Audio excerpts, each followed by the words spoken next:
اللہ اللہ اللہ اللہ اللہ اللہ رب العالمین والصلاة والسلام علی رسولہ الکریم اما بعد اعوذ باللہ من الشیطان الرجیم بسم اللہ الرحمن الرحیم وَإِذَا طَلَّقْتُمُ النِّسَاءَ فَبَلَغْنَ أَجَلَهُنَّ فَلَا تَعْضُلُوهُنَّ أَن يَنكِحْنَ أَزْوَاجَهُنَّ إِذَا تَرَاضَوْا بَيْنَهُم بِالْمَعْرُوفِ ذَلِكَ يُوعَظُ بِهِ مَن كَانَ مِنكُمْ يُؤْمِنُ بِاللَّهِ وَالْيَوْمِ الْآخِرِ ذَلِكُمْ أَزْكَىٰ لَكُمْ وَأَطْهَرُ وَاللَّهُ يَعْلَمُ وَأَنتُمْ لَا تَعْلَمُونَ۔ اور جب تم اپنی بیویوں کو طلاق دے دو اور وہ اپنی عدت پوری کر لیں تو انہیں اس بات سے نہ روکو کہ وہ اپنے گزشتہ شوہروں سے دوبارہ شادی کر لیں۔ اس آیت کریمہ کے اندر میں مطلقہ غیر بائنہ عورت کے ولی کو خطاب کیا گیا ہے، یعنی کہ جس آدمی نے اپنی بیوی کو ایک طلاق یا دو طلاق دے چکا ہے، عورت عدت گزار چکی ہے اور وہ بائنہ ہو چکی ہے، اس کو اختیار حاصل ہے، وہ جہاں چاہے اپنی شادی کر سکتی ہے، لیکن عدت گزر جانے کے بعد بھی اگر یہ دونوں میاں بیوی جو پہلے سے موجود تھے اگر پھر سے آپس میں رضامند ہو جائیں اور دوبارہ شادی کرنا چاہیں تجدید نکاح کے ذریعے سے، تو ان کے ولیوں کو خطاب کیا گیا ہے کہ تم انہیں نہ روکو، چونکہ بسا اوقات ایسا ہوتا ہے ہماری بہن، آپ کی بہن اگر اسے طلاق دے دیا جائے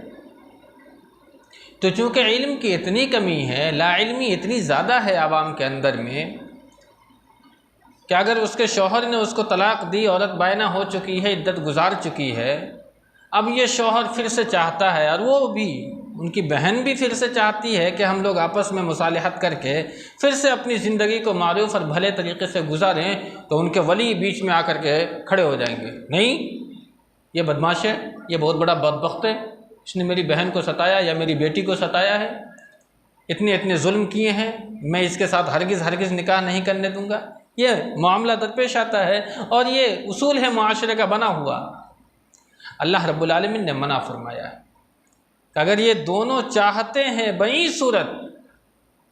کہ بھلے طریقے سے اپنی زندگی گزاریں گے تو ان کے ولیوں کو خطاب کر دیا گیا کہ آپ انہیں نہ روکیں۔ یہ آیت کریمہ دراصل ایک صحابی کے بارے میں نازل ہوئی تھی، معقل بن یسار مزنی رضی اللہ تعالی عنہ، اور ان کے بہن کے بارے میں یہ آیت کریمہ نازل ہوئی تھی۔ انہوں نے اپنی بہن کی شادی ایک مسلمان سے کی، کچھ مدت کے گزر جانے کے بعد اس نے اسے ایک طلاق دے کر کے اسے چھوڑ دیا اور پھر وہ رجوع نہیں کیا۔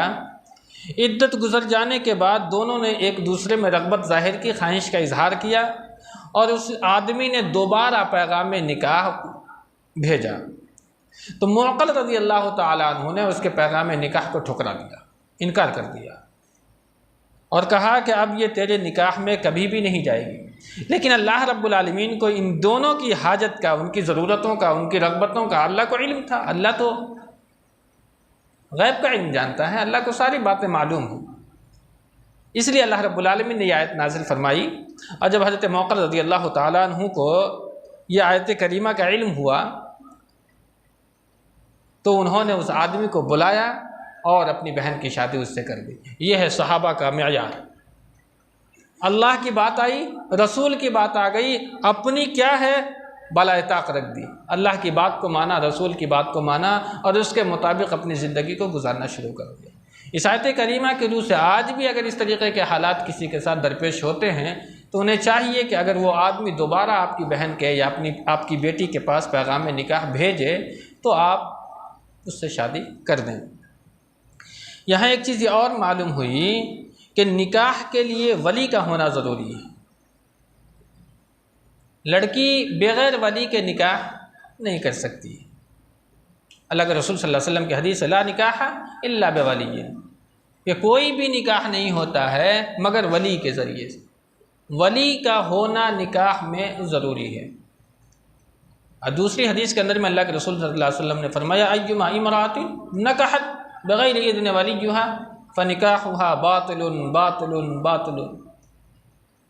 کوئی بھی عورت اپنے ولی کی رضامندی کے بغیر اگر کسی سے نکاح کر لیتی ہے، اللہ کے نبی نے فرمایا اس کا نکاح باطل ہے، باطل ہے، باطل ہے۔ آپ دیکھیں، حدیث کے آئین کو اپنے سامنے رکھیں اور اس کی روشنی میں یہ معاشرے کا جائزہ لیں۔ آج لوگ کیا کرتے ہیں، ایک دوسرے سے محبت کرتے ہیں اور گھر والے اگر راضی نہ ہو تو بھاگ جاتے ہیں، کورٹ میرج کر لیتے ہیں۔ اسلام کی روح میں کورٹ میرج کی کوئی حیثیت نہیں ہے۔ اس کے بعد بھی اگر یہ دونوں میاں بیوی کے تعلقات کو قائم کرتا، ظن و شوق کو قائم کرتا ہے تو وہ زنا کا صدور کرتا ہے، اس لیے کہ شریعت میں اس نکاح کی کوئی اصل نہیں، اس کی کوئی حیثیت نہیں ہے۔ اس لیے کہ نکاح میں ولی کی رضامندی بالکل ضروری ہے، اگر ولی راضی نہیں ہے تو اس کا نکاح باطل ہے۔ دوسری بات اور بھی ہے اس حدیث کے آئین میں کہ جس طریقے سے اللہ نے ولی کو ایک مرتبہ دیا، اس کو ایک عہدہ دیا کہ آپ کے بغیر نکاح باطل ہے، تو ولی کو بھی چاہیے کہ اگر دونوں آپس میں رضامند ہیں تو بات کو نہ بڑھاتے ہوئے اگر حالات کے پیش نظر نکاح کرنا چاہیں، اسی میں بھلائی اگر موجود ہو تو ولی کو بھی چاہیے کہ اس سے شادی کر دے۔ بس اوقات کیا ہوا کہ ایک آدمی نے ایک لڑکی کو پسند کر لیا، لیکن جو اس کا ولی ہے وہ کسی اور کو پسند کرتا ہے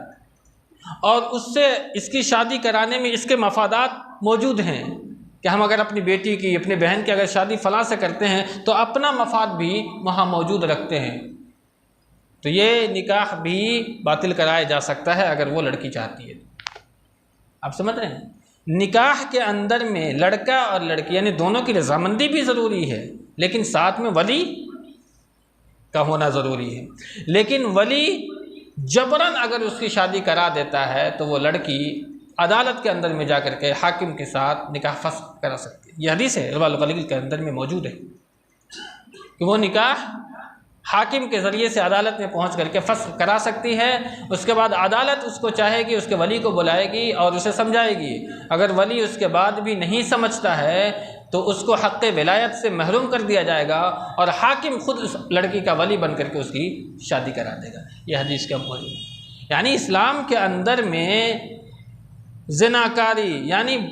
جو بھی وہ کردار جو اسلام کی روح کو مست کر سکتی ہو،